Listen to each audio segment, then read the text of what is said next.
శరీరానుసారంగా మారిపోయారు కొంతమంది.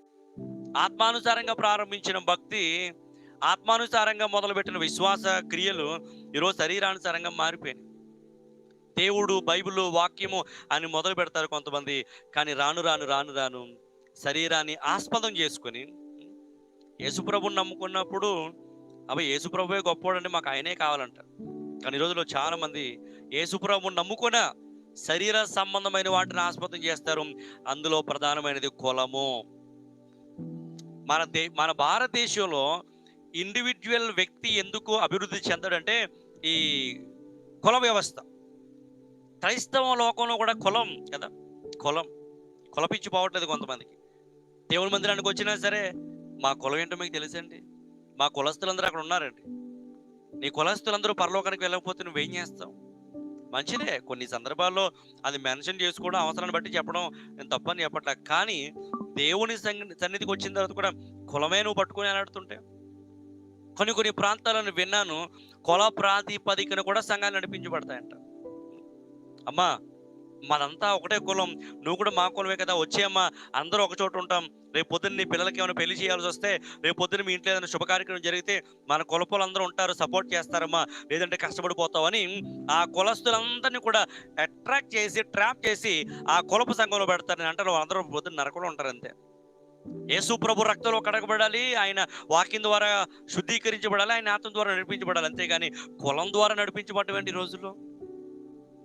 అపోస్తలుడు పౌలు ఫిలిప్పీయులకు రాసిన పత్రిక 3వ అధ్యాయం 5వ వాక్యం నుండి మాట్లాడుతుంటాడు, ఒకవేళ శరీర సంబంధమైన విషయాలను ఆస్పదం చేసుకోవాలంటే నేను మీకంటే ఎక్కువ ఆస్పదం చేసుకోవచ్చు. మాకు అది ఉంది, మాకు ఇది ఉంది అనుకుంటున్నారు కదా, ఒకవేళ నేనే కనుక అలాంటి వాటిని డిపెండ్ అయ్యి ఉండాలంటే మీకంటే గొప్ప నేను.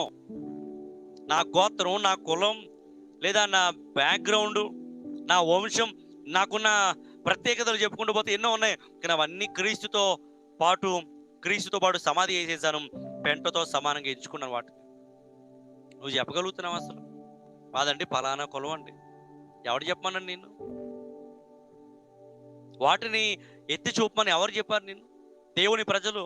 వాక్యం చెబుతుంది, యోహాను మొదటి పత్రిక 1వ అధ్యాయం 5-6 వాక్యాలు చెబితే అన్యోన్య సహవాసం అని బైబిల్లో ఉంది. అన్యోన్యత, అందులో అందరూ ఉంటారు. ఏ కులమైనా, ఏ మతమైనా, ఏ భాష అయినా, ఏ ప్రాంతమైనా క్రీస్తులోనికి వచ్చిన తర్వాత అందరూ ఒక్కటే. మనం పెట్టుకున్నాం ఇవన్నీ కూడా కదా, శరీరానుసారంగా మొదలు పెడతారు. పెళ్ళిళ్ళ విషయంలో తేలిపోతారు కొంతమంది. దేవుడు దేవుడు దేవుడు అంటారు.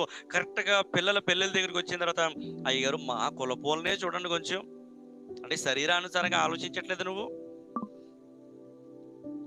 మా ఊళ్ళందరూ వస్తున్నారండి, మళ్ళీ ఏమైనా అనుకుంటారేమోనండి.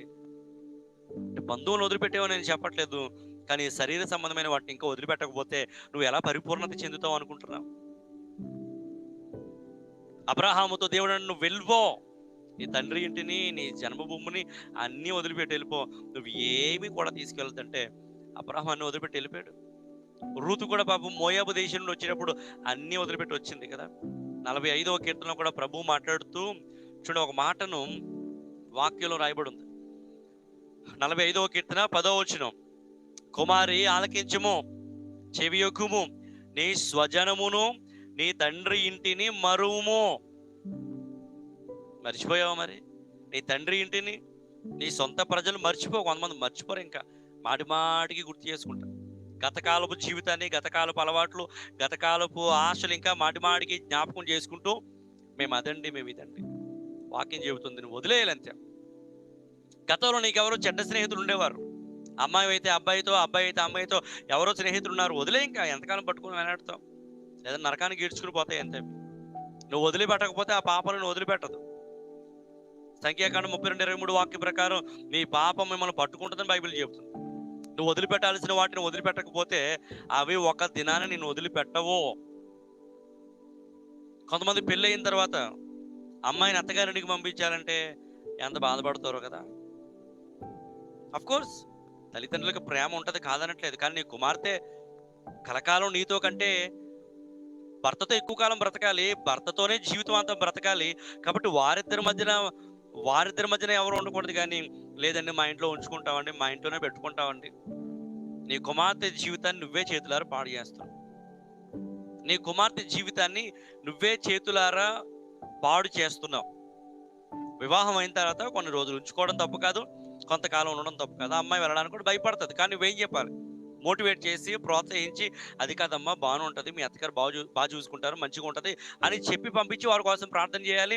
అక్కడ వారి కుటుంబం కట్టబడడానికి నువ్వు ప్రయోజపడాలి. అంతేగాని అక్కడికి వెళ్తే నీకు సదుపాయాలు ఉండవు, అక్కడ అంతా బాగా చూసుకుంటారో చూసుకోరో. ఏ తల్లి ప్రేమ, ఏ తండ్రి ప్రేమ ఏ అమ్మాయికి అక్కడ దొరకదు. కానీ దొరుకుతుందని చెప్పి పంపించి ఆ ప్రేమను భర్త ఇంటి వారి దగ్గర చూపించే ప్రయత్నం చేయాలి. బైబిల్ చెబుతుంది, నీ శరీర సంబంధమైన క్రియలు వదిలిపెట్టేసావా? నీ శరీర సంబంధమైన వాటిని మానుకొని ఆత్మీయంగా జీవించు. ఆత్మీయంగా ప్రారంభించబడిన వారు ఈరోజు ఎలా మారిపోయారు? శరీరానుసారులుగా మారిపోయి పరిపూర్ణత సాధించాలనుకుంటారు. అందుకే మీ ధన్యతను కోల్పోయావు. నువ్వు శరీర సంబంధమైన వ్యక్తిగా మారిపోయావు. ఒకప్పుడు అన్ని ఆత్మానుసారంగా ఆలోచించాడు. ఒకప్పుడు వాక్యాన్ని ఆధారం చేసుకుని ఆలోచించే వ్యక్తివి. ఒకప్పుడు దేవుని సన్నిధిలో ప్రార్థనాపూర్వకంగా ఆలోచించే వ్యక్తివి. ఈరోజు శారీరకమైన విషయాలను బట్టి ఆధారం చేసుకుంటావు. శారీరక లాభాలు, శారీరక ప్రయోజనాలు, శారీరకమైన ఏదో ప్రయోజనాలు చూసుకుంటున్నామే కానీ ఆత్మీయంగా ఇది ఎంతవరకు నాకు కలిసి వస్తుంది, దేవుడు ఎంతవరకు పని చేయమంటున్నాడు అని ఇంగిత ఆలోచన మర్చిపోయాను. గలతీయులారా, మీ ధన్యత ఏమైపోయింది ఈరోజు? ఓ ప్రియ విశ్వాసులారా, దేవుడు అడుగుతున్నాడు, ఈరోజు మీ ధన్యత ఏమైపోయింది? దేవుని కొరకు మండిన మీ మంట ఏమైపోయింది? దేవుని కొరకు ప్రకాశించిన మీ వెలుగు ఏమైపోయింది?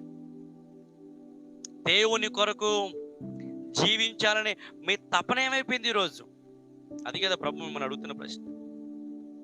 ధన్యతను కోల్పోయావా? దేవుడు మీకు ఇచ్చిన భాగ్యాన్ని కోల్పోయావా? మత్తయి సువార్తలో 26వ అధ్యాయంలో ప్రభు చెప్పిన ఉపమానం మనందరికీ తెలుసు, తలాంతుల ఉపమానం.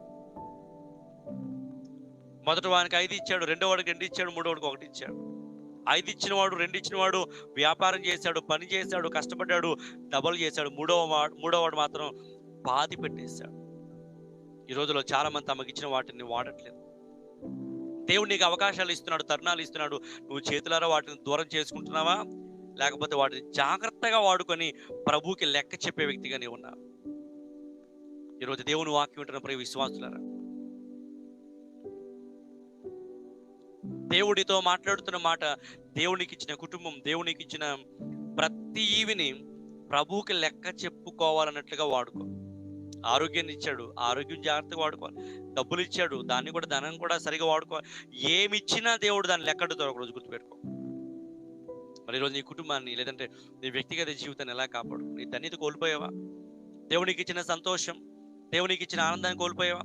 51వ కీర్తనలో కీర్తనకారుడు మాట్లాడుతూ, అయ్యా నా రక్షణ ఆనందం తిరిగి నాకు దయచేయమన్నాడు. చూడండి మాట చెబుదాం. 51వ కీర్తనలో దావీదు భక్తుడు ఎంత అద్భుతమైన ప్రార్థన చేస్తున్నాడు. ఆయన పాపంలో పడిపోయిన తర్వాత, దేవునికి దూరం అయిపోయిన తర్వాత మరలా దేవుని సందులో ప్రార్థన చేస్తున్నాడు. 10వ వచనం, 10, 11 వచనాలు చెబుదాం. దేవా నా యందు శుద్ధ హృదయము కలుగు చేయము, నా అంతరంగములో స్థిరమైన మనస్సు నూతనముగా పుట్టించు. నీ సన్నిధిలో నుండి నన్ను త్రోసివేయకు, నీ పరిశుద్ధాత్మను నా ఎదురు నుండి తీసివేయకు. నీ రక్షణానందము నాకు మరలా పుట్టించుము, సమ్మతి గల మనస్సు కలుగు చేసి నన్ను దృఢపరచు. ఈరోజు ప్రభు నీతో మాట్లాడుతున్న మాట ఇది. నీ రక్షణానందం తిరిగి నాకు దయచేయి. రక్షణ పొందినప్పుడు ఎంతో సంతోషించావు, ఆనందం ఉంది నీలో, కానీ ఇప్పుడు ఆనందం లేదు నీకు. సంతోషం కోల్పోయావు. దావీదు తన జీవితంలో బత్షెబతో పాపము చేసి తన భర్తను కూడా చంపించి ఏమీ తెలియదని సైలెంట్గా ఉన్నాడు. ఆ టైంలో నాతాను ప్రవక్త వచ్చి గద్దించాడు. ఆ మాటకు, ఆ గద్దింపుకు లోబడి దావీదు దీన మనసుతో ప్రార్థన చేస్తున్నాడు. అయ్యా నా దోషం పోనట్లుగా, నా పాపం పోనట్టుగా నన్ను కడుగునైనా. ఇప్పుడు నేను ప్రార్థన చేసావా? నీ పాపాల గురించి, నీ తప్పిదాల గురించి, నీ లోపాల గురించి ఎప్పుడైనా ప్రభువుని వేడుకున్నావా? ఎందుకు రక్షణలో ఆనందించలేకపోతున్నావు? ఎందుకు వాక్యంలో ఆనందించలేకపోతున్నావు? ఎందుకు ప్రార్థనలో ఆనందించలేకపోతున్నావు? బోరింగ్, విసుగు, ఎందుకు ఫ్రస్ట్రేషన్ అంటే నువ్వు ఎక్కడో పడిపోయావు. దావీదు బత్షెబ దగ్గర పడిపోయాడు, నువ్వెక్కడ పడిపోయావు? దేవుణ్ణి నువ్వు ఆనందించకుండా నిన్ను అడ్డుపెట్టే పాపము ఏంటి? నిన్ను దూరం చేసే ఎలిమెంట్ ఏంటి నీ జీవితంలో? దాని విషయమే నువ్వు ఒప్పుకో ప్రభు దగ్గర. సమ్మతి గల మనసు నాకు దయచే ప్రభు, ఒప్పుకునే మనసు, సమాధానం కలిగిన మనసు నాకు దయచే ప్రభు. అడిగావు ఎప్పుడైనా దేవుణ్ణి? దావీదు కోల్పోయిన వాటిని తిరిగి పొందుకున్నాడు. ఈరోజు నువ్వు కూడా తిరిగి పొందుకోవాలంటే అడగండి దేవుణ్ణి. ఎక్కడ పడిపోయావు, ఎక్కడ జారిపోయావు, ఎక్కడ కోల్పోయి నీకు ఇవ్వబడిన దాన్ని. సాధారణంగా పెద్దలు ఒక మాట అంటారు, పోగొట్టుకున్న చోటే వెతుక్కోవాలంట. అవునా కదా? పోగొట్టుకున్న చోటే వెతుక్కోవాలి. జపాన్లో ఒక సామెత ఉంది, మనం కింద పడితే లేచేటప్పుడు ఖాళీ చేతులతో లేవకూడదంట, కింద నుండి ఏదో ఒకటి తీసుకుని లేవాలంట. నువ్వు పడిపోయింది ఎక్కడో నీకు తెలుసు, జారిపోయింది ఎక్కడో నీకు తెలుసు, నీ ధన్యతలు ఎక్కడ నష్టపోయాయో నీకు తెలుసు, నీ ఆత్మీయత ఎక్కడ పడిపోయిందో నీకు తెలుసు. అందుకే ప్రకటన 2వ అధ్యాయం 4-5 వచనాలు చదివితే ఎఫెసు సంఘంతో ప్రభు మాట్లాడుతూ, నువ్వు ఎక్కడ జారిపోయి ఎక్కడ పడిపోయావో, ఎక్కడ నీ ప్రేమను వదిలితువో అది జ్ఞాపకం చేసుకొని తిరిగి మారు మనసు పొందు. మారు మనసు పొందితే సరే, లేని ఎడల అనే మాటలు మనం చూస్తున్నాం. ఈరోజు నీ జీవితంలో ఎక్కడ పడిపోయావు? మాటల్లో పడిపోయావా? చూపులో పడిపోయావా? లేదా నీ ఆశలో పడిపోయావా? ఏ విషయంలో నీ రక్షణ ఆనందాన్ని కోల్పోయి, ఏ విషయంలో మనుషుల దగ్గర పడిపోయావా? అవునండి, కొంతమంది రోజుల్లో ఆత్మీయతలు ఎదిగిన వాళ్ళే, భక్తి పరులే, పురుషులైతే స్త్రీల విషయంలోనూ, స్త్రీలైతే పురుషుల విషయంలో పడిపోయారు. అక్రమ సంబంధాలు పెట్టుకొని దారి తప్పి కుటుంబ జీవితాలకు వేరుగా వాళ్ళు బ్రతుకుతూ పడిపోయారు. అందుకే దేవునిలో ఆనందించలేకపోతున్నారు, వాక్యంలో ఆనందించలేకపోతున్నారు.